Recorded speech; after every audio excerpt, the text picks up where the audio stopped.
you may be listening. This is the Hardge Knocks Life on Sports Radio, AM 1300, The Zone. I am your host, Mike Hardball Hardge, and on today's show, we will preview the big matchup in Ames, Iowa, between the number 7 ranked Texas Longhorns and the Iowa State Cyclones.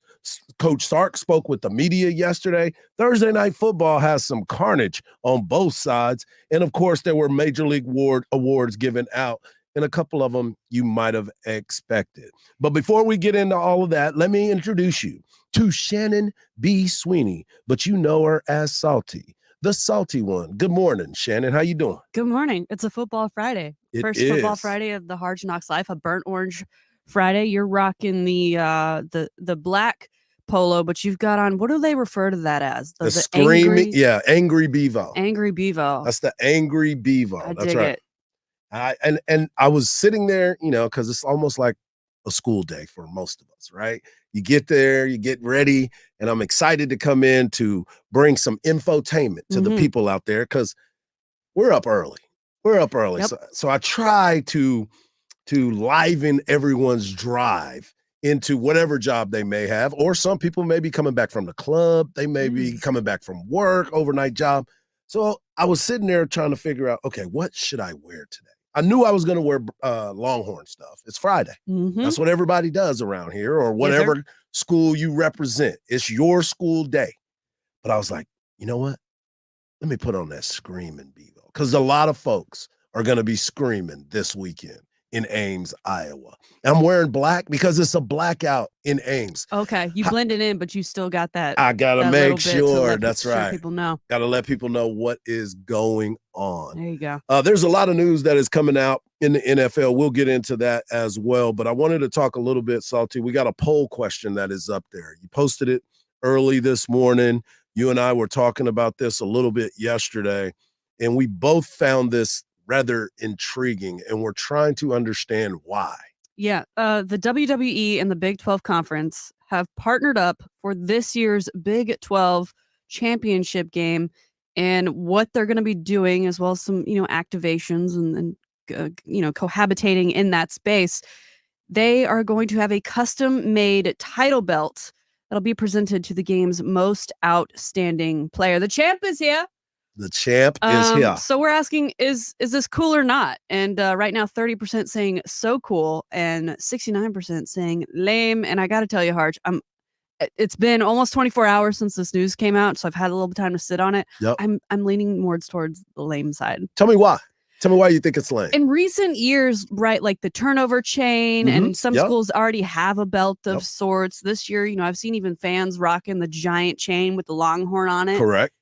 And so I get it. It's become a bit of a fashion statement and a little bit of a shtick at colleges. I get that. But for the professional level to come on and say, well, let's make our thing your thing. Let's do this together.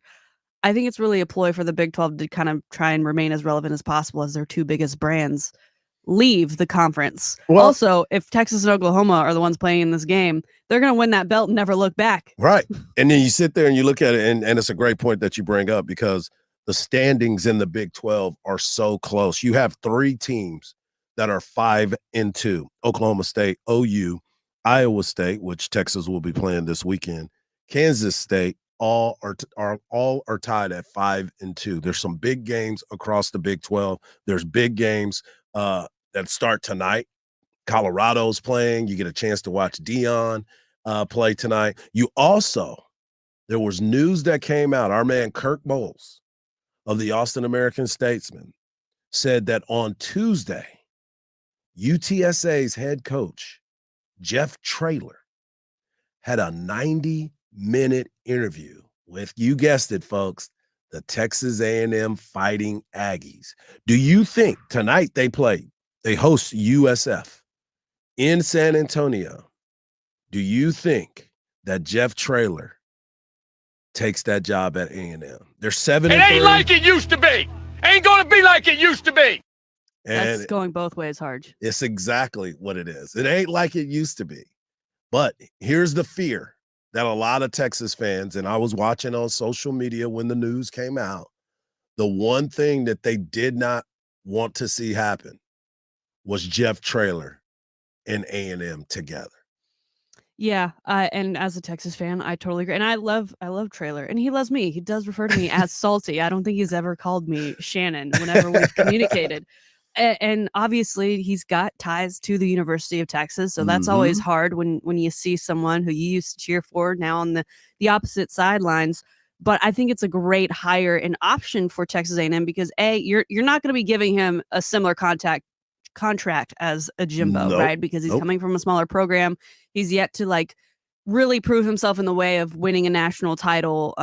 But he's obviously proven himself and that he can take a program that was at the bottom of the barrel and bring them to the top and create players that are now playing at the next level. Right. And as we mentioned before, his relationship with high school coaches across Texas at a time when kids are jumping in the transfer portal at A&M, people are voicing their concerns about that program. Maybe they're not committing as quickly as they thought they would. Maybe they're taking them off the table completely. So that relationship and getting that into Texas A&M's football culture is imperative at this point for them to remain competitive and be competitive once they do bring on our next head coach. So, if I'm Jeff Traylor, I think I'm enjoying my time at UTSA. They've obviously done a lot for him. Correct. He's done a lot for them. Absolutely. I think it's worth hearing out A&M. For sure. 90 minutes doesn't mean that it's a 90-minute yes phone call, but it certainly isn't a no. Yeah, it's definitely not a no. And I had mentioned it and referred to it earlier this week when he was asked by JJ Perez, who covers the UTSA football team. He didn't say he wasn't going to take it. Coach speak. Like all the other coaches were like, nope. You talked about Dion. Dion was like, nope, not going. I'm here. I'm here. Said no. My family here. I'm here. But now there's this opportunity for a chance for Jeff Traylor to get closer to East Texas. And I tell you, he is connected to all of the high school coaches in the state. But we're here to talk about the University of Texas making this trip to Iowa. They're going to take on the Iowa State Cyclones. And yesterday, Coach Sark had a chance to talk to the media. And the big story of the week was the bulletin board material that was given by the offensive lineman for Iowa State. Coming into this game, everybody, the fans, we were all talking about it. Oh, you're crazy for doing that. Oh, some were like, well, he has beaten them 3 out of 4 years, so why wouldn't he talk a little trash? But Coach Sark was asked about this yesterday during the press conference. Do you buy into the bulletin board material? First quarter, or how do you view it? I view it in a sense of, the reality of it is, as much of that gets said kind of publicly week to week or not week to week, I think our players hear things, indirectly. And we try not to just put too much into that. We try to focus on our mission, and we've been on a mission since week 1, and that mission continues Saturday night. So we try to keep the focus on us. We try to be enamored with what we need to do to play the game at the level that we're capable of playing. Yeah, and you got to be focused. So that just lets you know that they don't buy into the bulletin board. Yeah, it's fun at the very beginning. It's good for us to talk about it. But for the coaching staff, and just like after one play happens, the game is going back to normal. But he was asked yesterday by my man Danny Davis. He was like, what does Iowa State do well? And Coach Sark pretty much laid it out for you. Well, I think, first of all, just look at the ball, right? They've, especially here in the second half of the season, that they take care of the ball really well offensively, and B, they create turnovers. And the ball, as I've touched on now, I don't know how many times, is the number one stat in football that pertains to winning and losing football games. And that turnover margin is so critical. And I think they do a great job of capitalizing on turnovers when they get them. They do a good job of possessing the ball on offense, and then they do a good job of scoring when they get into the red area, of getting points on the board. Yeah. You got to make sure you take care of the football. It's going to be important. The turnover margin always seems to come and bite you. So make sure that you take care of the football. When we come back, Jim Harbaugh accepted his punishment, and Sark has some thoughts on that as well. We're going to talk about all of that right here on Sports Radio AM 1300, The Zone. Longhorns football plays here. It is a handoff to Brooks, and he plows forward. for a Longhorn touchdown. Brooks takes it across, and the Longhorns jump on top. Brooks to the 10, to the 5. JB, touchdown, Texas. To the left side, turns it outside. Jaden Blue down the sidelines. 20, 10, 5. Touchdown, Texas. Longhorns football plays here on Sports Radio AM 1300 The Zone. Experience the magic of Christmas at ListenToChristmasMusic.com. Your ultimate Christmas playlist. ListenToChristmasMusic.com. Road repairs continue to be the main brake taps around the area. I-35, the frontage road northbound at East McCarty Lane, 2 lanes blocked with construction. On the frontage road of I-35 northbound at Slaughter, that left lane closed with repairs. I'm Ty Holt with a look at Austin area traffic. This report is sponsored by Ancestry.com. It's because of Ancestry. A cousin found me, and we've kind of become bi-coastal besties. The holidays are meant to be shared with family, and there's no better way to connect over what your family is all about. Start today during our holiday sale at Ancestry.com. Hey, Texas football fans, Shannon Sweeney here, and it's time for football. Thomas J. Henry Law is thrilled to be part of the action with Texas football game broadcasts. Just like the athletes give their all on the field, Thomas J. Henry and over 250 attorneys give their all when it comes to helping you and your family get the justice you deserve. Whether it's on the field or in the courtroom, dedication, strategy, and teamwork are crucial. For over 30 years, Thomas J. Henry Law has been committed to securing meaningful results for injured people and their families. Visit tjhlaw.com or call 24/7 to get the help you need for you and your loved ones. It's Ryan Seacrest here. Check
RT1. When we went to break, we were talking about Jim Harbaugh, and his suspension has been upheld. He has agreed to accept his suspension of 3 games. It started last week, and they ended up winning the game. Ran the ball, I believe it was like 30 times in a row. 30 times in a row, which ended up messing up J.J. McCarthy's Heisman Trophy campaign because he did not have to throw the ball that often, and they ran it a bunch. But for those that don't know, Jim Harbaugh has been suspended because of sign stealing allegations. There was a young man that went to other teams. He even dressed out in the other team's garb to be on the sideline to steal signs. And there's been a big investigation. Michigan initially was appealing it. Harbaugh was trying to get an injunction of last week's game. Did not happen, so he ended up getting suspended. And all of this comes back to the fact that colleges are not using the radios in the helmet just like the NFL. Coach Sark was asked about this yesterday, and before my man Anwar Richardson of Orange Bloods could even get the conversation started, he couldn't finish his question, and Coach Sark jumped right in to the answer that everyone said should have happened a long time ago. Would you like to see helmet radios? Yes, please. Okay, in college everybody football. write an article about why doesn't college football have coach to player communication, so I don't have to deal with sign stealing and I spend half my week changing signals and signs rather than coaching the game of football. So yes, please write an article and ask another question, Anwar. Sorry, you can feel free. That is the question. No, that is the question. I want to know your thought process on where we're at now, and does it help you as far as developing your quarterbacks, sign stealing, getting them ready for the NFL, for you to be able to communicate for that few seconds, whether it's to your quarterback, your defensive players, whatever. It all just makes sense to me. It all makes sense to me. There's no shortage of money in college football, clearly. So that whole idea that it's a competitive disadvantage for those that can't do it, or that stadiums aren't equipped to have that type of technology, I don't buy it. I don't understand it. And the fact that it's every time I turn on anything late at night and we're talking about college football, if not the first topic, the second topic is we're talking about sign stealing. And our game is way too good.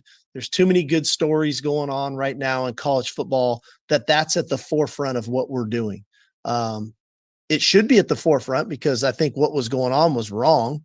But at the end of the day, that shouldn't be at the forefront. There's too many great stories. There's too many great players around the country that are playing good football, too many teams that are playing good football right now for us not to be talking about those things. We're talking about sign stealing. Like, let's just fix the problem. It's not that hard. Let's get player to coach communication and move forward. I would love, first off, I thought that answer was outstanding. Mm-hmm. Number one, very thorough. He's thought about this. He's been upset about it because he said, I'm spending so much time trying to change my signals just because of this. Because remember, at the very beginning of the year, there was a report that came out that TCU knew their signs. Yep. And that is why the game went, we end up losing the game, but there's been rumors of that happening. And so Coach Sark, being very conscientious of it, has been doing everything he possibly can to prevent that from happening. But he's right. Get the speakers in the helmet and let him talk to his quarterback. Let him see what's happening. Mm-hmm. They're doing it in the NFL. You're able to do so. But we would love to hear what your thoughts are. Hit us up. Text the word Texas, followed by your message to 81530. Standard message and data rates do apply, but text the word Texas. Don't send Texas and then try to write your note. Make sure you text the word Texas to 81530. We would love to hear that. And if you want to talk about it and you want to voice your opinion, leave us a message by using the talkback feature on the iHeart Radio app. We will receive your messages instantly, and you might even hear yourself on the show. But also follow us on all of our social media at AM 1300 The Zone. Salty, I wanted to ask you your opinion on that. Obviously, baseball, as a former professional baseball player, I truly do understand the art of trying to steal a sign. Yep. But it doesn't have to be videoed. It's something that's being relayed. Oh, you pick up something. I used to, when I would lead off of first base, I would always try to look and see what pitch was coming by the catcher. Because if he's going to throw, if he's got it open, I'm going to see. And if he's going to throw a breaking ball, I'm probably going to get a good jump over there. That happens all the time. If I'm on second base and my hitter wants to know what's coming, I will give it to him. But that's like part of the game. Mhm. But I'm not using technology to do that. Mhm. The Astros, their situation, banging trash cans. Why'd you bring that up? Well, because people understand what is going on. But in football, that's why you see all them crazy signs on the sideline. You got Michael from The Office on one of those deals. You had Mark Henry, world's strongest man, on one of those. So what are your thoughts on that? You know, it's interesting because during the last home game, you know, I was sitting in the press box and they were holding up a sign, and I think they're double-sided. Yep. But I really liked the picture, and I was about to take a picture on my phone to tweet it out because I was like, I really just love this card. Right. And I stopped myself because obviously our relationship with university, I didn't want to be accused of like showing our signs, you know, putting those on the internet. Like, no. So basically, you was over there trying to steal signs? No. I know. I'm just kidding. But I was like, man, I don't want them to feel like, oh, now we got to change that because, you know, Right. Salty tweeted it out to the world. Right. Also, I've never been, you know, I've been fortunate enough to go to a lot of Texas games. I've got, you know, my season tickets, but I'm row 76. I've never been like row 1, 2, or 3. I've always been curious about the fans who sit behind on, you know, in between the 30s and they're that close. And then they've got signage up the whole time, just, you know, blocking half of their view. You know, we'll get there. I think at some point, I think the conversation Sark mentioned, you know, we can afford it. There's a lot of money in football. Yes. But at the D1 level, because the lower you get, there's schools that can't afford, or maybe they could only afford to put it in a certain player's helmet versus, you know, the whole roster. That's why they talk about it. And it wouldn't be the whole roster because most of the time it's only with the quarterback and it's only with the defensive, the person who's making the calls on defense. That's it. There's not a lot of people. That's what makes it so difficult. Yeah. Because it should be easier. We have 3 or 4 quarterbacks. Right. Okay, those guys will have it on there. We got 3 or 4 safeties or linebacker. Okay, those guys. But other than that, there's not a lot involved in it because we got people. You got spy cameras everywhere. Everywhere. You got rings. You got everything where you could communicate through those things. How can you not have that at a Division I college football team? And I think in developing your future NFL quarterbacks, because that's always been a big change for guys who make that leap. I mean, how often do you see during NFL games quarterbacks, particularly the rookies, holding their hands over their ears so they can try and hear better? I mean, just getting used to that and knowing what you like. So when they do hit that next level, that's something that they can add to their resume. I know what I like. I know it works for me. And that's something that'll translate versus now it's kind of a whole new thing. So I think it's coming. At what point and how many levels actually get access to it? That's another question. Yeah, I'm at that point too where this should have been done a long time ago. And I could feel Sark's frustration yesterday with it because of the work and the time it takes away from you actually putting the work into preparing for the game, practicing, going through calls, going through everything, your call sheet. But most importantly, you're sitting over there changing signs. And I'm going to be honest with you. It's tough sometimes when you got to change signs in that short period of time. So there's a lot that needs to happen in those moments. And we got a text here, Hardge. So we appreciate you communicating with us via our text line. It says, I don't see why the technology hasn't been implemented already where the coach can communicate with the quarterback. Like Sark said, they make plenty of money for this technology to be utilized. Make no mistake about it. The second the NCAA approves this, Texas will probably be the first. They probably already have them on standby. Yeah, just waiting. They're just waiting to moment. put the Longhorn decal on it to post it on social. So I definitely agree. Thanks again for texting. If you also have an opinion on this topic, 81530 standard data rates and messages may apply. It could be this topic. It could be anything. It is a football Friday. It's a fun Friday. That's right, and that's exactly what we're going to do. Michigan is big noon kickoff. They play Maryland, so this conversation will continue to rise, and it's not going to go away because Jim Harbaugh, they play Maryland this week. Next week is Ohio State, and they're not going to be able to play in that game. Shamar Moore is going to be the interim coach. And if you didn't get a chance to see him last week in the post game with Jenny Taft after the game, I would think that you would have thought that Coach Harbaugh had passed away or something. To win on the road in this environment when there were doubts, Sherm, what does it mean to you? Well, I thank the Lord. Well, I thank Coach Harbaugh. Love you, man. Love this you, man. This is for you. For this university, the president, our AD. We got the best players, best university, best alumni in the country. Love you guys. These guys right here. These guys right here, man. These guys did it. These guys did it, man. Talk to him, man. Love you. That is unbelievable. The best part every time is thank you, Coach. That's like the Miss South Carolina after she finishes her answer about maps. Thank you. or when we come back in just a little bit, you got appointment radio, folks. At 6:40, there's a story that's going around about Carissa Thompson. Mm-hmm. And there's a lot of female reporters, sideline reporters, who are very, very upset. And I say that because remember, Carissa Thompson was the one who interviewed Richard Sherman after the game when he wanted to fight Crabtree. Mm-hmm. And they said, they tried to throw the ball and they stood at me. They tried to challenge me over here with that dude over there. Who tried to challenge you? Crabtree. And I'm like, she's like, thank you, Richard. Our time is done. Our time is done. I think I got the best soundbite, but we're not sure about that. So yeah, this whole change and the thought process of it creates the dialogue that needs to happen. We talked about it yesterday with the NCAA and how they got it wrong. The NCAA, again, and I've got a story that I want to share with you a little bit later, because they told a team that they won't be able to go to a bowl game because they were just kicking it in the locker room and smoking cigars after a victory. Like, what is going on? You mean like LSU after winning the national championship? Like a lot of teams nowadays. Did they walk into the locker room and say, forfeit that? Forfeit Exactly. that right now. I know it was 20 minutes ago. Nick Saban, a couple of weeks ago after their big win, they had cigars on the field. Texas has done it. That's what I'm saying. Like, I don't understand. Again, this is the NCAA picking and choosing what they want to fight about. And this is another one of those situations. Make it possible for helmet radios because the communication. This is 2023.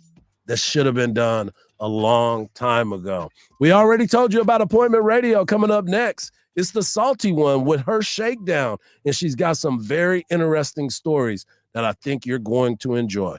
Come right back with us on Sports Radio, AM 1300, The Zone. Longhorns football plays here. Turns hands to Brooks to the left side. JB is across.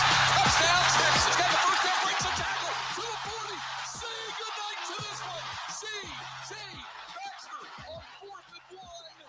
That's 53 more. A 54-yard touchdown run. Touchdown, Texas.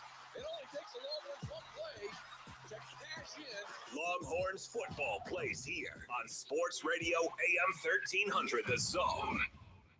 Yo, Austin, what's up? Hey, Austin. It is the Woody Show. You can hear us on Alt 97.5, Austin's new alternative. And look, you're tired of the same old radio leftovers. Well, shake things up a bit with your routine in Alt 97.5. We've got music. We've got juicy topics. We're also the proud home of Austin FC. Nice. So make it a new habit. You, us, the Woody Show, some awesome music every weekday mornings from 5 to 10 on Alt 97.5, Austin's new alternative. Experience the magic of Christmas at listentoChristmasmusic.com, your ultimate Christmas playlist. ListentoChristmasmusic.com. Road repairs continue to be the main brake taps around the area. I-35, the frontage road northbound at East McCarty Lane, 2 lanes blocked with construction.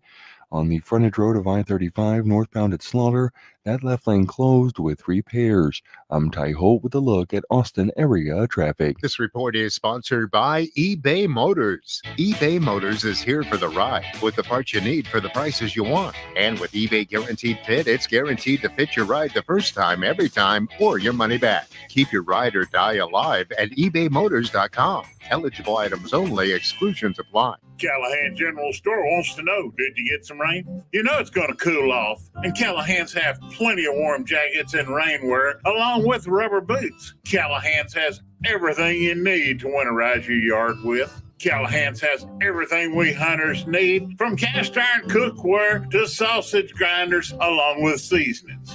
Everything we need in Texas is at Callahan's, 501 on the Bastrap Highway, or 24/7 at CallahanGeneralStore.com. Are you a business owner, CEO, or responsible for marketing? If you are, iHeartMedia can help you reach your goals and find new customers. We reach more consumers in your target area than anyone else, and we can give you access to those potential customers more cost effectively across radio, digital, podcasting, and social. We'd love to show you how iHeartMedia can work for you.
there's so much that goes on in the world during this time, and we all get consumed with different sports, different parts of your life, things that are happening around you. But we also have to remember that in this world of sports, there's the human element that is involved in it. We get caught up in it. We're this kid needs to throw a touchdown. This guy needs to make a free throw, putt the ball right. There's so many different things. But this is where we have that moment of obscurity, things that might not be on your radar. And this is where we call the Salty Shakedown home every day at 6:40 a.m. Hardge, you teased it going into the break. Carissa Thompson making headlines this morning after she revealed, apparently for the second time, I guess it went under the radar the first time she said it. Carissa Thompson, a sideline reporter, also the host of the Thursday Night Football show on Amazon Prime prior to kickoff and halftime. As a sideline reporter, she says that sometimes she makes things up because she doesn't always get to talk to the coaches, whether they're running late out of the locker room or they just don't want to talk. So she has said, it's totally fine. And a coach would never be mad at me for saying, they wanted to just make some adjustments during halftime. She's not throwing out anything stat wise. She's not talking about injuries in a way as if she's got some medical information. But still, Hardge, as we sit here each morning and try to provide infotainment, yes, we give our opinions, but we do try to report things accurately. Correct. And as they come. And also just as a female, listen, the sideline reporter, I on way I look at it, it's been kind of the throwaway, here's how we get a female involved in sports for many years. There are some men who do it. And there are a lot of people who have started their careers in that position and have moved their way up, whether it be, to a sports desk or to the play-by-play booth. But it just does not bode well for other people in this position. Molly McGrath has made her voice known on Twitter, saying, "Young reporters, this is not normal or ethical. Coaches and players trust us with sensitive information. And if they know that you're dishonest and don't take your role seriously, you've lost all trust and credibility." So, Hard, you see this. What's your initial reaction? Wow. I mean, you how dare you? Well, not only that, it's like you're so bold that you're gonna say this out loud. You may have done that. Mm-hmm. And nobody's ever really questioned you about anything that you reported. You know why? Because they look at you to get the info. Yep. So if you're bringing it to them, you would assume that she actually did say this or actually talk to a coach. We've all been there. It's really tough sometimes. Some of them, you see the Popovich interview at halftime. He don't want to talk to nobody. Yeah. So any of those sideline reporters and they're having to deal with this stuff is really tough. And the fact too, that she went out and been so bold as to let you know, yeah, sometimes I just wing it. And last night, someone was tweeting out that Joe Burrow is planning on retiring at halftime because of his injury, according to Carissa Thompson. So those are the moments that you're sitting there and you go, why would you do that? It's so many people would love to have her job. Absolutely. And the fact that she doesn't then hustle, find a fan, find somebody else. Yeah. Or if you aren't going to talk to anybody, say that. Mm-hmm. Hey, I didn't get a chance to talk with the coach. He just seemed really focused. He didn't want to talk about it right now. If I had to guess, these are probably the things that were said. Or say, in my opinion. Give the disclaimer. Yes. Don't come off as this is what it is, because clearly it's not. And now we've got a question like that Twitter user, everything she says. So it'll be interesting to see if there's any fallout from this. I know this all happened yesterday, and yesterday was obviously Thursday, so Thursday Night Football. So we'll see where things and they go. Probably couldn't replace her with anybody. They're moving forward. Yeah. We'll have to see what happens there. Moving on and over to Florida. No, this is not one of Craig Way's Florida man stories. We'll call it a Florida boy story, a Florida boy championship story, because Tiger Woods' son, Charlie, who a lot of people have already come to know and love, he's played in tournaments with his dad. They're like mirror images of each other. And he's snarky too. Yeah. And Charlie, he's 14 years old now, so he's a lot bigger than when we first saw him out on the golf course, but he is a part of his high school's golf team. And they just won their high school athletic association Class A state championship this week. obviously we've got like LeBron James's kids who, Mhm. played high school ball and now at UCLA. And, we've seen professional athletes, their offspring go and be successful and do things like this. But for whatever reason, when it comes to Charlie, it kind of seems like cheating. Yeah. Because obviously he's going to win. Right. And he's going to be the leader in the clubhouse, literally, Yeah. because of the fact of who his father is. I've actually, you brought it up earlier. I've got a chance to see Charlie swing a golf club. Charlie would beat a lot of grown men right now because he's that talented. He'd embarrass a lot of grown men. For sure. And I would be one of those that he would embarrass. I would love to play a round of golf with he and his father. We might need to make that happen somehow, some way, since they're not coming back to Austin anytime soon. But this is impressive strictly because of the fact, yes, he plays well, but he was also part of a team that won. So that's the cool part. Yeah. So congrats to Charlie and his teammates. I'm sure, like I said, Charlie, 14 years old. There's probably a couple more high school state championships in his future. That'll be coming his way. Moving on to the NFL. Hardge, did you watch the Netflix series Quarterback? I sure did. I watched half of it. It was okay. I get the bits and I. Wait a minute. You just said it was okay. Yeah. Like I'm not. Who didn't you like? Well, Kirk Cousins. That was my favorite they one. They made him likable, but as a player, I'm still like, you make too much money. Oh my goodness. You are not good in primetime. That is my favorite one. And who is the is it Marcus Mariota? Yeah, Mariota, he left. who like why disappeared. Is he here? I'm out. I'm out. It should have been his goodbye story. Like what's the point? And then Patrick Mahomes, okay, fine, but like I feel like we have so much Patrick Mahomes content all the time. Content we don't even want, need, or care to know that we now have him on a show where it's just like more. Give us more. But there is going to be a sequel. The title has yet to be released. Obviously, the last one was Quarterback, followed 3 quarterbacks, but it has been revealed that Netflix cameras have been following around Lions wide receiver Amon-Ra St. Brown this season, and he will be a part of that sequel series. Obviously, you and I know his father pretty well, John Brown.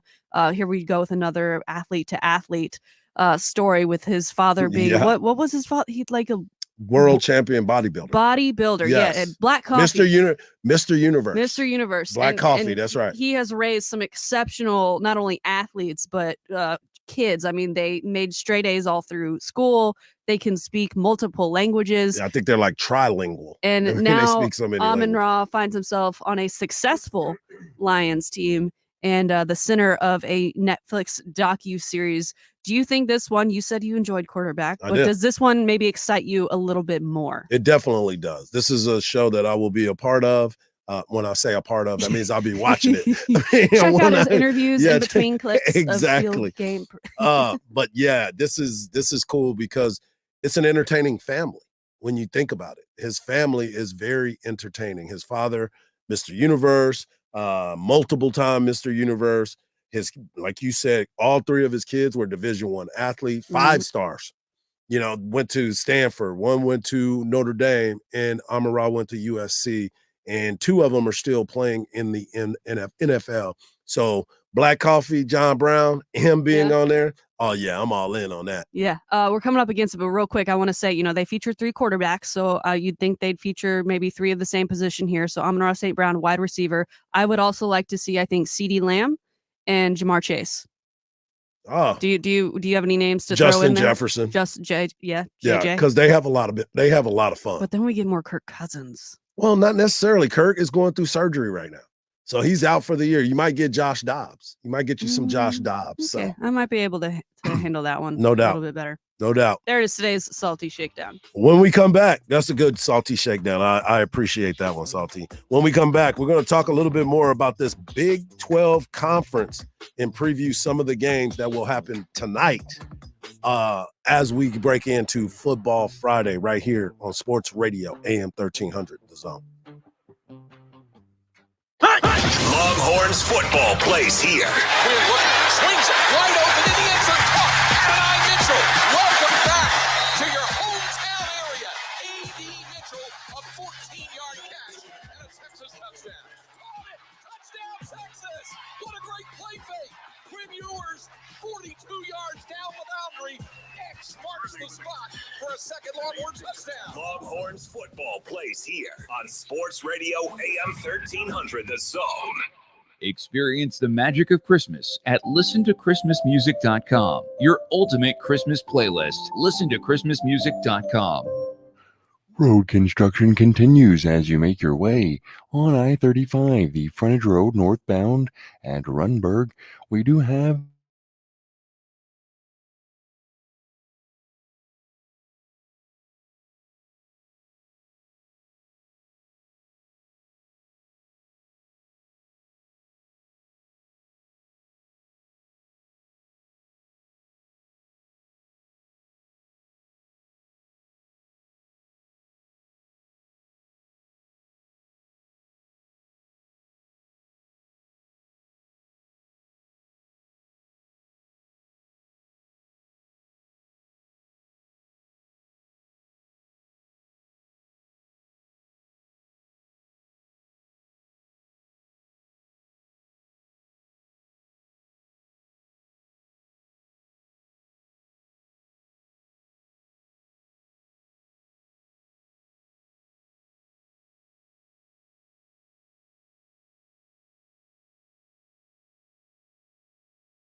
get hit with text, and the conversation about traffic in Austin is pretty hilarious. So Maybe we should start doing it like Carissa Thompson. maybe, and just start making it all up. Yeah, People be like, why did I just take a 45-minute detour? because we made it all up. Speaking of making it all up, last night, Carissa Thompson reported that Joe Burrow, who was suffering from a wrist injury, that he will be able to play next week because he's going to throw left-handed. Yep. So there's a strong possibility. He's got two hands. Why not use both of them? Exactly. I heard he was ambidextrous. That's just me and Carissa talking.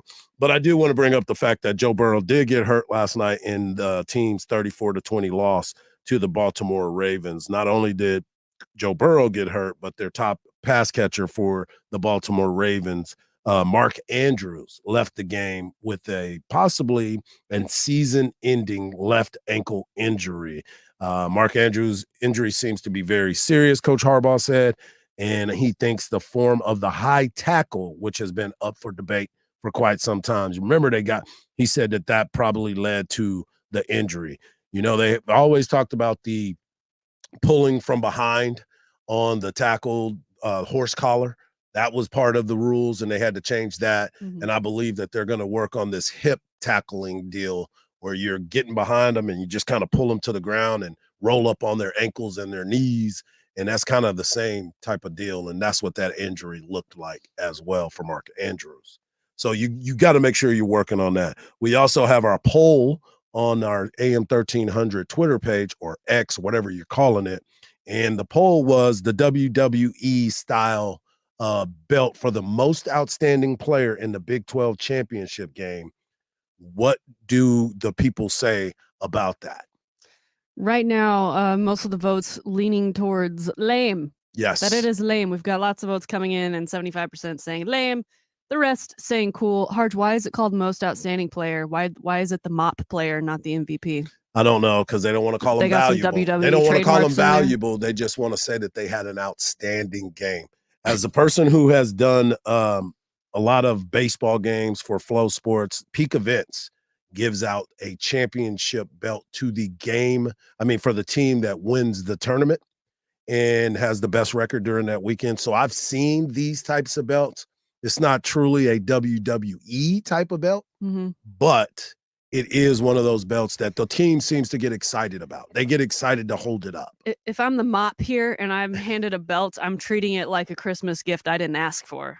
He's like, oh, thanks. I think you would enjoy it. Thanks, Grandma. It depends on how it looks. If it comes in like Mark Henry's WWE championship belt, if it's treated like that and it looks like that. Doesn't look like you spent 300 tickets at Chuck E. Cheese to get it. Exactly. If it's really nicely designed, which I hope the Big 12, if they're going to go this route, it better be something that a player will want to display a lot around his house.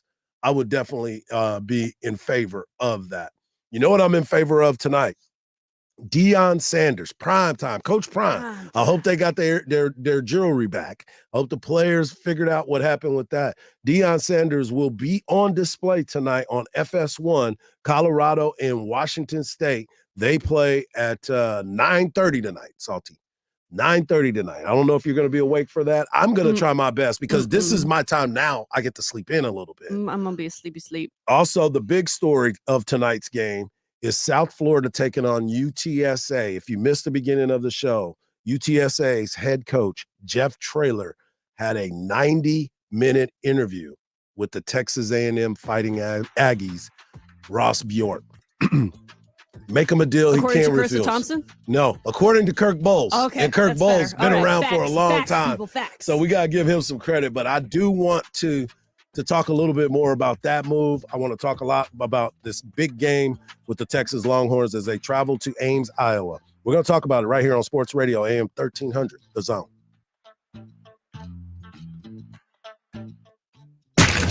AM 1300 The Zone is KVET Austin. Listen on the free iHeartRadio app for all your sports talk, podcasts, and music. Free never sounded so good.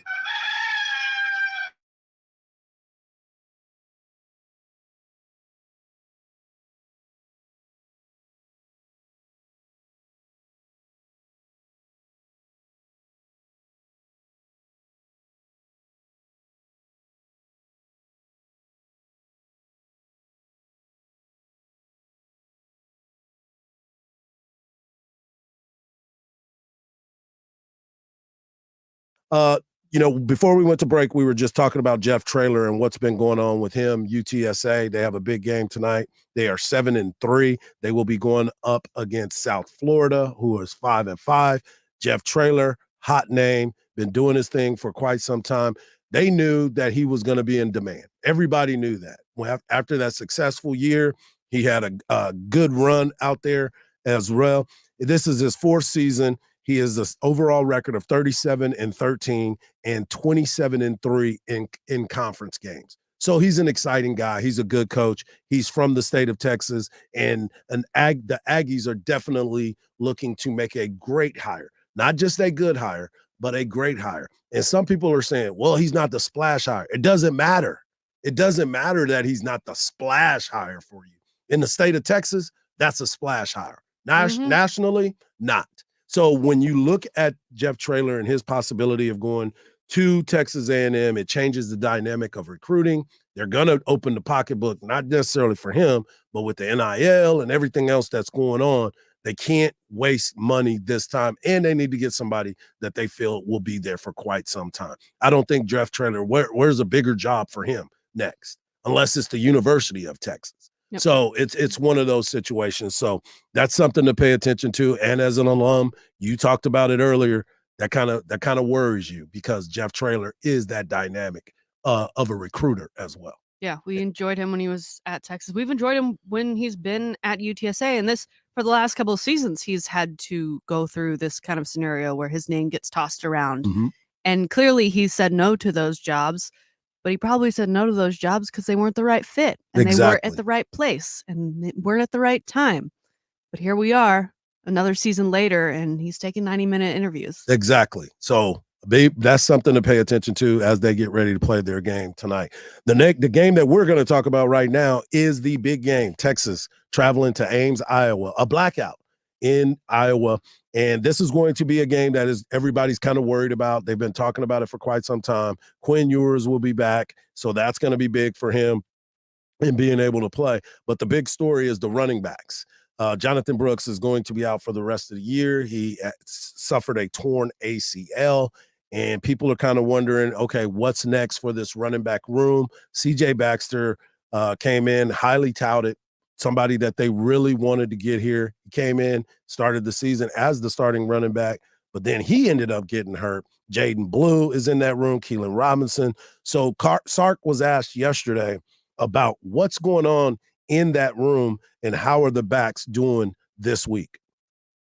Not having that bell cow at the rusher. Well, I mean, I think nobody likes seeing their brother go down, so I do think there was a sense of hurt for him, knowing of what he'd put into, play the way he had been playing this season. But I also think they feel like, man, opportunity. These guys work really hard too. They've been training since January too. And so now making sure that they're putting themselves in the best position to be successful. We're fortunate in that, CJ really started the year for us. So I think his level of comfort, him being healthy is big for us. Keelan's been exposed to a lot of football. I think Jaden Blue's been chomping at the bit for his opportunities, and Savion's been in some critical moments for us. So, our offense is going to remain our offense. And like I said, I think we're fortunate that we have some guys that have some experience, that have playmaking ability, that are all really versatile backs. And so we'll go into the game and navigate it accordingly as the game requires. In the feature of the Hardge Knocks Life that'll be coming up at 7:40, I will dissect a little bit more and give you my keys to the game and my players to watch. And you best believe that one of those running backs will be in the conversation. So as Texas gets ready to play this game against Iowa State, some of the things that they need to continue to pay attention to is the quarterback position for Iowa State. Rocco Becht is their starting quarterback. He's a talented guy. He's going to continue to move around in the pocket. They're going to do better on the offensive line for the Texas Longhorns. They're up for awards this year. So that is going to play a major part. The last couple of weeks, Quinn hadn't been on the ground. Malik, wasn't on the ground in his games at the University of Texas as well. So they've seen this offense starting to play at a very, very high level. Some news across college football as we get ready to go into this weekend. Lane Kiffin in the SEC say that Jackson Dart will be coming back as the quarterback for Ole Miss. Jalen Daniels for KU, he said he's coming back for 2024. And I think a lot of this started happening with number one, Jalen Daniels had an injury and missed the game against Texas. So he's missed multiple games now. So he's thinking, well, I probably need to come back and put a little bit more on tape. And then Quinn Ewers, the news came out. The rumor is that Quinn Ewers will likely be back for the 2024 season as well. He too dealing with injuries. This will be his second game back from injury. So you're starting to see a lot of guys make decisions now heading into quote unquote the bowl season before they're going to decide what's going to happen next for their future. No other news that is close to the Texas Longhorns. Former head coach Mac Brown says that he is returning to North Carolina amid some rumors that was out there that this was going to be his final season. When you start looking at this time of year and people starting to make decisions on their future, it's been very interesting of the timing of all of these stuff. I'm like, don't you have time you may go out there and ball the next 3 games and kind of show out. It might lead to, start kind of alluded to it on Monday with the design of how coaches are being let go during this time of year, because the early signing period, and they want to make sure that those kids know what they're signing to.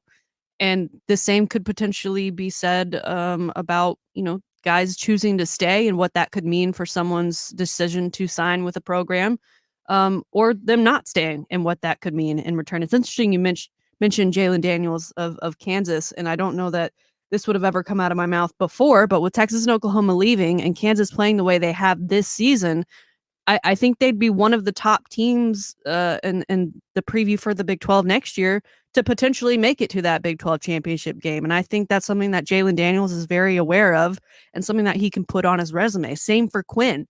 He could potentially be a Big 12 championship this season, and then think of what would happen with his profile as a player, as a potential star of the SEC if he and Texas were to succeed in year one. And again, he's had injuries and he wants to put more on film and more on tape. So I think that has a lot to do with it as well. And also interesting, bowl games have become kind of a drag in recent years because so many players decide this bowl game isn't worth it. It's not worth a potential injury, and I'm planning on going to the next level and I don't want to get hurt. So essentially by them saying they're staying, they're also saying we're here for the bowl game. Yeah. And I like that. And I definitely have been looking at that as well. And, you mentioned KU, and this is a big weekend for them. This Saturday, they play K-State. Both teams are 7-3. It's a battle of Jayhawks and what are they? The K-State what? Wildcats. That's what I keep forgetting. Go Wildcats. Come on, High School I'm Musical. looking at Wildcats. So you're sitting there and you're looking at both of these teams and you're saying, okay, now we're going to be ones that can lead this conference as we continue to move forward. There's a lot of big games that are happening here in the Big 12 and across the nation. And we will talk about it, about college football and the NFL. Big games all over the place right here on Sports Radio, AM 1300, The Zone. Longhorns football plays here. Turns hands to Brooks to the left side.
The good games that are going to be going on that have a lot of implications when you start breaking down who's going to go where, how the standings are going to, who's going to make it to their bowl, the championship of their conference. So there's a lot of games. We talked about the Texas Longhorns and the Iowa State Cyclones. I will have my players of the game and my keys to the game coming up in the Hardge Knocks Live coming up here at 7:40.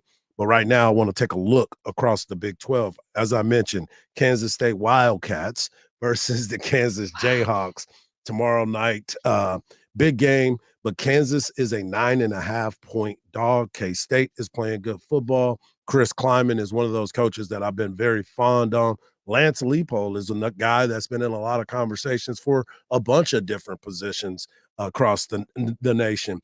As my man just texted me, and they said the coaching carousel is going to be crazy coming up here. And one of the reasons why the carousel has started is, of course, the early signing day period.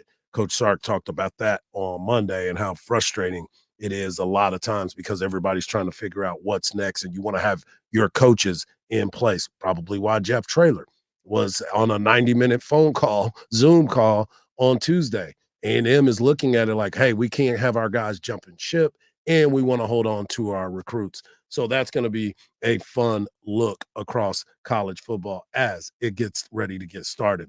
But in top 25 matchups, there's some games that have some implications. We talked about Michigan being without Jim Harbaugh for his sign-stealing scandal, and now his team is going to Maryland once again to play Big Noon kickoff. BYU and Oklahoma will be taking on each other 11 a.m. This is kind of interesting to me. This is a 11 a.m. game in Provo, Utah. Mm-hmm.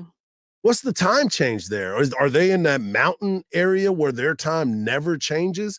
Because this game is kicking off at 11 a.m. I don't know. I got to look at that and see what time that will be in Utah. But then you also are looking in the Pac-12. Pac-12 is a league that is getting a lot of buzz right now because of Oregon and Washington. But Utah takes on Arizona. Number 22 Utah goes to Arizona, and Arizona's ranked number 17. We just talked about Mac Brown saying that he's coming back next year. Well, he's ranked number 20, and they're going to take on the Clemson Tigers with Cade Klubnik, Austin Westlake's own Cade Klubnik. And I saw that coach Todd Dodge was out there with Cade this week. So it'll be interesting for those guys. The Georgia Bulldogs take on the Tennessee Volunteers. Number 1, Georgia versus number 18, Tennessee. Big implications on that game. Georgia's been rolling like Limp Bizkit. But then you sit there and you're looking at Tennessee. Can they pull the upset off? I've seen stranger things that have happened. That's at 2:30 CBS game of the week. Ohio State, number 1, Ohio State. Michigan next week. Do they look past Minnesota and look forward to Michigan? Can they get caught up in a bad situation as well? I think not. Another game that a lot of people in a team that people don't talk a lot about is the Missouri Tigers. We talked about them last week, Salty, because it was mentioned that the projections stated that Texas would play Missouri in the Cotton Bowl. You didn't like that. You didn't like it because you don't want to go to the Cotton Bowl. You want to go somewhere else. And we played Missouri in the Texas Bowl like 3 years ago. That's right. They're bringing it back. Remember, we were all doing the body bag That's mockery. Right. Yeah. That Drew Luck was the quarterback. Drew Luck was the quarterback. Give me something else. And Tom Herman was the dancing bear out there. And then this is another game. Washington, the Huskies travel to take on the Oregon State Beavers. Oregon is a 1-point favorite, which is shocking because I'm wondering why and how they're looking at this game. It's a decent time, 6:30 on ABC. Corvallis, it doesn't seem like that's one of those places that's going to be tough to play at. Mm-hmm. So I'm just curious to why that Oregon State would be a favorite against a team like Washington that put themselves in that situation. I mean, that opened with Washington being a 2.5-point favorite. So that's quite the swing. That's a field goal swing in favor of the other team. And you mentioned, obviously, this weekend, Michigan playing Maryland. And if you're wondering how many points Jim Harbaugh is worth. That line opened at 21.5. Michigan now favored by 19.5, which is 2 points. But it's interesting looking ahead to next week's huge matchup between Michigan and Ohio State. Obviously, the line will likely shift after this weekend's games, but there's already a line out on it for those that do wish to partake in the betting. And it opened Michigan -1. Now Michigan -5.5. So it's interesting. They lose some points for this weekend and losing Harbaugh. They don't get Harbaugh back for the Ohio State game, and yet they're favored by more. Yeah, that is interesting. The math ain't mathing to me. That's a great way of putting it. The math ain't mathing. The math ain't mathing. And so that is the look around college football. As we get into Sunday, I wanted to talk a little bit. The Dallas Cowboys travel to Carolina to take on the Panthers. Frank Reich, the head coach of the Carolina Panthers, has taken back over the play calling duties for Bryce Young and the Panthers offense. And Dak Prescott, who has been talked about this week in a positive way, can he continue trending in that upward MVP, as I might say, conversation? A lot of people are going to say, well, he's playing the Carolina Panthers. They're a terrible football team. Yeah, but if he goes out there and plays bad, you're going to go all off on him. So let's make sure that he's doing what he needs to do. The Texans, they are playing they host the Kyler Murray-led Cardinals. Kyler Murray drove his team back for a win in the first game back in the NFL after a year being out from his ACL. He went out there and led his team to a victory, and we've already talked about C.J. Stroud and what he's been able to do. The Minnesota Vikings, another game that is interesting to me. It's the night game. The Minnesota Vikings, led by Josh Dobbs, will take on the Russell Wilson-led Denver Broncos in Mile High. That is a game that Denver has won 2 games against 2 very well coached teams, the Bills and the Chiefs. The Bills are turning into a team that, they're helter-skelter all day. They're heckle and jive the entire time. But the Minnesota Vikings, after losing their first 3 games this year and losing Kirk Cousins, have come back to win 3 straight games and are looking like they want to contend in the NFC North division. But they still can't battle with the Detroit Lions. I'm a big fan of the Detroit Lions and what they've been able to do. You brought up Amon-Ra St. Brown, and are they going to continue that trend of playing good football? They're 7-2. They host the Chicago Bears this week. The Bears, you still don't know what's going on with them. Their quarterback situation, I hadn't seen if Justin Fields is going to be back. But as you watch this game, the Detroit Lions are somebody that I never thought that we would be this excited to watch them play football. I'm just glad we're not playing them on Thanksgiving this week, are we? We're No, playing somebody else. Thank goodness. Yeah. The Cowboys, just to go through kind of those games you mentioned, the Cowboys at 6-3, playing the 1-8 Carolina's Panthers. That's why people are talking trash. 1-8. If we like you talk about must-win games, as in like you got to get over the hump of winning over this great team. You got to win the games that you're supposed to win. More than anything. So please. Please. I know Frank Reich calling the plays now, right? But let's go ahead and do right by that. Now, it's interesting that the Houston Texans taking on Kyler Murray and the Arizona Cardinals. A lot of people were poking fun at Kyler Murray, specifically coming back last week because he is a FaZe Clan member, which is a EA Sports gaming professional team, specifically for Call of Duty. And Call of Duty dropped last weekend. So they were making jokes that he's all upset that he's got to come back on Call of Duty opening weekend. So it'll be interesting if those jokes kind of continue just based on it being week 2. And I don't know, maybe he's, since the game has come out, spent more time on the game than the game that actually, he gets paid by both. But the football game, the one where he puts the name on the back of his jersey and other people buy it. And then you mentioned the Vikings playing in prime time. Typically, I would say dubs to the other team because Kirk Cousins does not get it done in prime time. And yet Kirk Cousins not available. Josh Dobbs has a chance to right the wrongs of Kirk Cousins in prime time for the Vikings. Yeah. So that should be a game that I think at the beginning of the season you thought, maybe not one to circle and watch, but I think now it's much more interesting. Another game that is very interesting to me, and I know a lot of people don't try to pay too much attention to it, is the Cleveland Browns and the Pittsburgh Steelers. Kenny Pickett versus whoever is going to be I think it's Nick going to be Foles' name was being dropped yesterday. So Robert Griffin III was working out, trying to get back on the field. So it was We real. just need somebody who has pants. Yeah. You could just come on down. The quarterback for UCLA, Dorian Thompson, he's going to be the quarterback this week. I thought it would be PJ Walker, but they're going to go with him.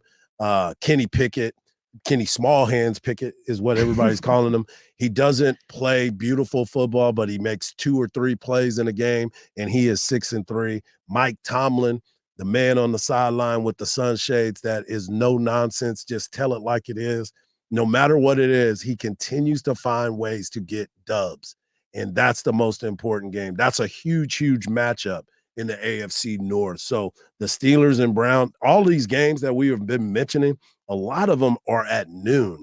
So if you're trying to watch some of these games or you got your fantasy implications that are involved in it, there are going to be a lot of noon football games this Sunday. Matter of fact, I think there's 8 of them. I found out last week that I have Red Zone. You just found that out, Salty? Yeah. Because during the 4-letter network and Disney, the cable the package merger debacle that went down just prior to these big time games at the beginning of the season, I ended up getting Sling, and I got like the multi-sport package, and I have it like through Did you not know the that? Super Bowl.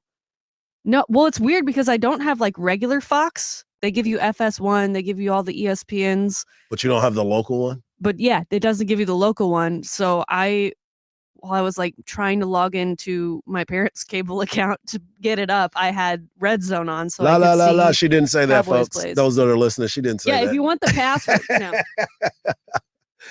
Well, I mean, now you get it. Now you get to watch Fox. You be able to watch it now? I can do it now. But I like that I also have Reds. I don't have the multi-TV setup like you do, so it's not like I can have my Cowboys on full display on one screen and Red Zone on the other. But during Cowboys commercials, I can flip over to Red Zone. And that's good. I learn something new every day, even in my own home. Exactly. I was going to say, this is at your own home that you found out. But a lot of people didn't know that they had Red Zone either until they started flipping through the channel by the NFL Network. Because when it came back on, I was excited about it as well. So we needed that. But coming up next, we're going to continue the conversation of the Texas Longhorns traveling to Ames, Iowa. And I'm going to give you the players of the game that I'm going to be playing for. And I also want to talk about my keys to a Texas victory. All that and more right here on Sports Radio, AM 1300, The Zone. Longhorns football plays here. Back to Murphy. Slant over the middle. Caught by Mitchell. AD to the end zone. Touchdown, Texas. The left side. Towards it outside. Jaden Blue down the sidelines. 20, 10, 5. Touchdown, Texas.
featured Hardge Knocks Life right here every day at 7:40. You didn't want me to intro you? No, probably not. It would have been okay. Here's Hardge. He's gonna say words and stuff. That's right. On a That's football right. Friday. That's right. It is a football Friday, and this is my time. Every week, I'm going to give you my keys and my players to watch for the weekend. Texas, this is a big football game. A lot of fans have already been talking to me about it. Every time I talk to somebody, they're like, man, this game scares me. This game scares me. And at the very beginning of the season, it probably did not scare you as much. They lost. Iowa State ended up losing to Ohio, not Ohio State, just Ohio. Then they ended up, nope. And they ended up losing to the Iowa Hawkeyes in a very low scoring game. Matter of fact, that was when Coach Matt Campbell wanted to fight a fan as they were yelling at him as he was running off of the field. Well, then, they start turning it around. Matt Campbell's a doggone good football coach. We've known that for a long time. And at one point, he was one of the hottest names that was out there, and everybody wanted Matt Campbell. As a matter of fact, Dan Campbell, when he got the job for the Detroit Lions, he said, are y'all sure you got the right Campbell? Because his name was not one of those names that was in the conversation. But with all that being said, this team has had some ups and downs. Let's not forget, Iowa State at the very beginning of the season didn't have their quarterback because of a betting scandal.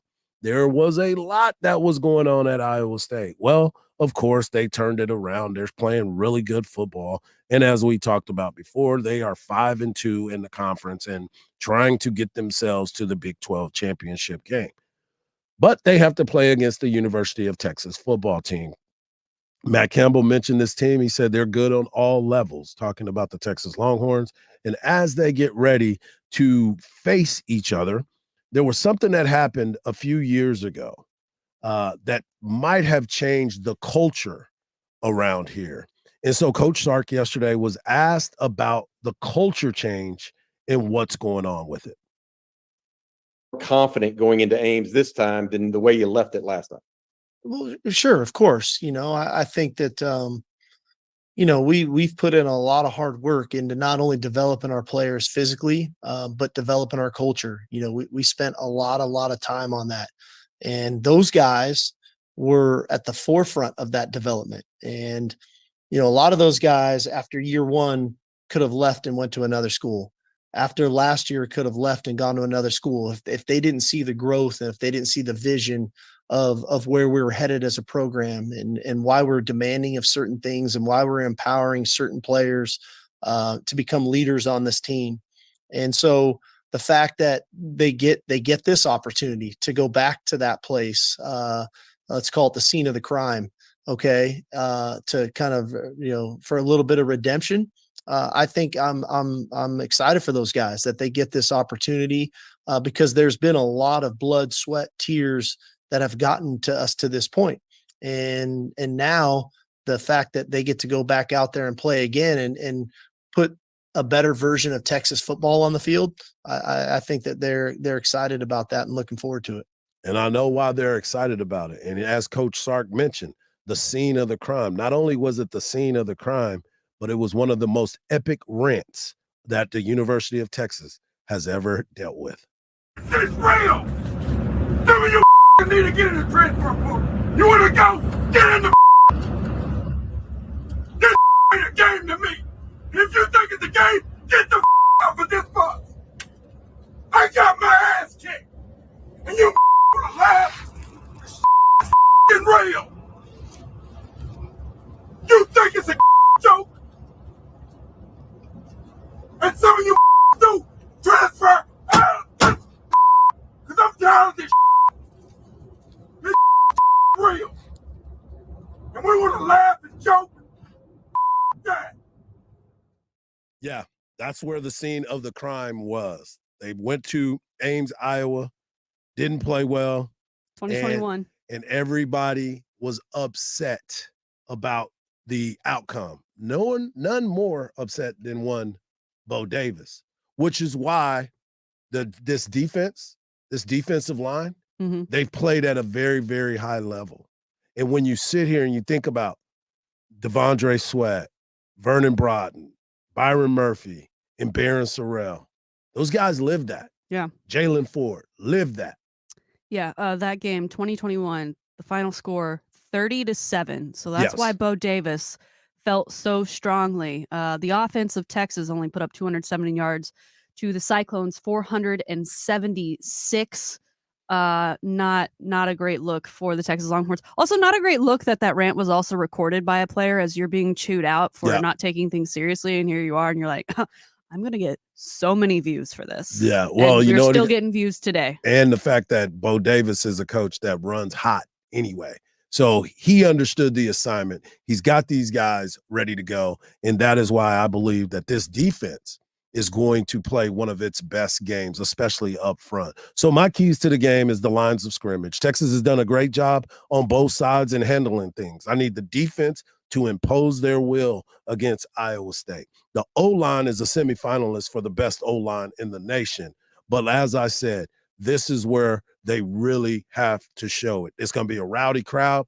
The offensive and defensive lines have to continue to roll. Texas must control and continue to run the ball on the ground. They have to run it at a very high clip. Now it's running back by committee, but Baxter was the starter at the beginning of the season, and he's been highly touted. Blue as well. So they have to run it. And Quinn Ewers, this will be his second game since coming back from injuries. This is an opportunity for him, who has played against the 3-How Cloud by John Heacock multiple times now. He's seen it, but now everybody has different versions of it. So I expect him to burden the load here with Jonathan Brooks being out, but I think the running game will be fine. So the keys for the game will be the lines of scrimmage, being able to run and being able to stop the run and containing the quarterback, and Quinn Ewers coming out and being able to lead this team. Now, my players to watch offensively, it's going to be C.J. Baxter and the running back room. Sark talked at the very beginning of the week and yesterday, talked about how everyone has put in a lot of works since starting in the summer, and now they're going to get their opportunities. As we mentioned, C.J. Baxter, Jaden Blue, Keelan Robinson, and even Savion Red are going to have to play a doggone good football game on the ground. Because another part of the game that was very impressive for Jonathan Brooks was his pass catching out of the backfield, being able to get the ball and get into space and take it almost to the house anytime that he touched it. So that's going to be huge. Defensively, I'm putting all of this on the secondary. We've talked about them giving up a lot of passing yards.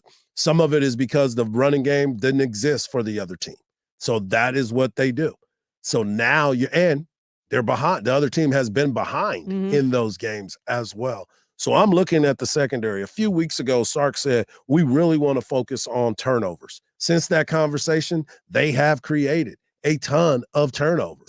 Michael Taffy, back in the back end, making plays. You got Terrence Brooks making plays. You're going to have to make sure that you contain their quarterback, because he does like to get out of the pocket and he can extend plays and keep the offense rolling.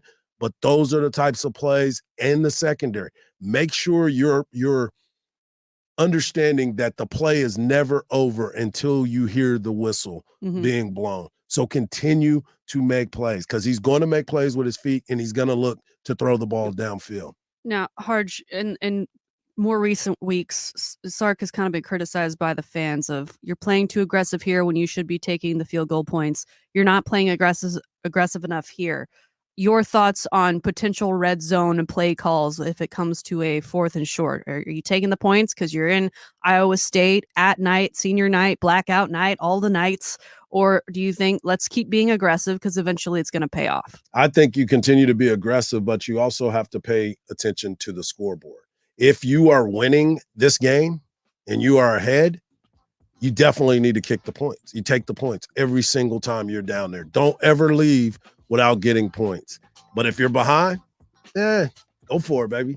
Because there is no tomorrow. Because I don't want to get my butt kicked again this week. When we come back here on the Hard Knocks Live, MVPs were given out, and we'll give you a little bit of information on what's going on around the 40 acres and for their athletes right here on Sports Radio AM 1300, The Zone.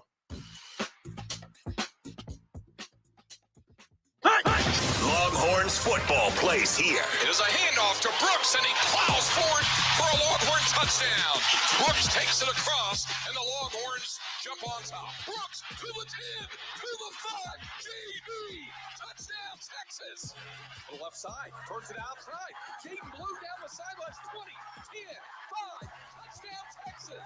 Longhorns football plays here on Sports Radio AM 1300 The Zone. Experience the magic of Christmas at listenToChristmasMusic.com. Your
a rookie of the year. You got some special things that have happened. So it's been a very, very fun baseball season. And speaking of fun baseball season, my man Clint Hurdle, former manager in the major leagues, good friend of mine, he posted today, and it is a perfect segue for this award.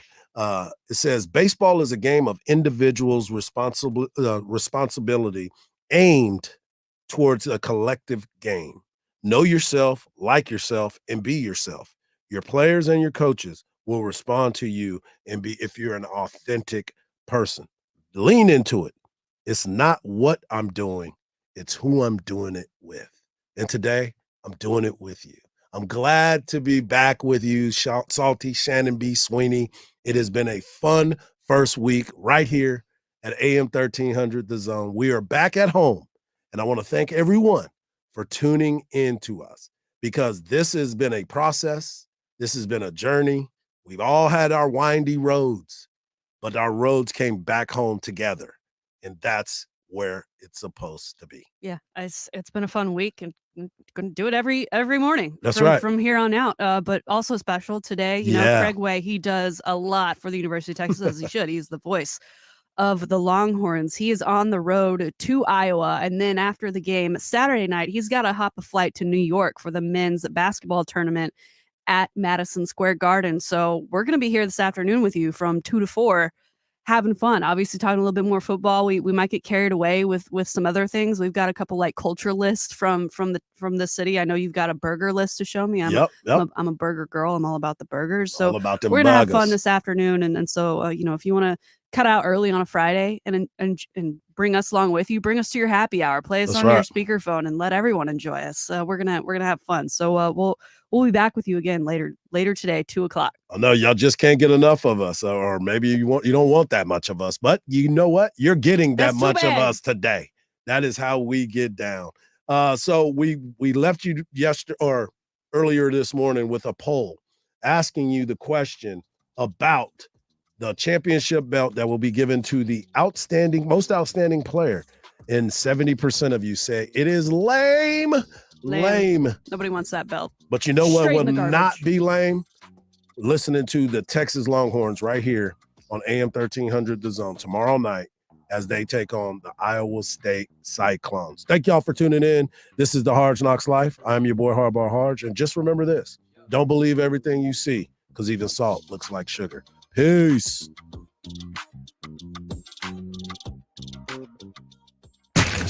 AM 1300 The Zone is KVET Austin. Listen on the free iHeartRadio app for all your sports talk, podcasts, and music. Free never sounded so good.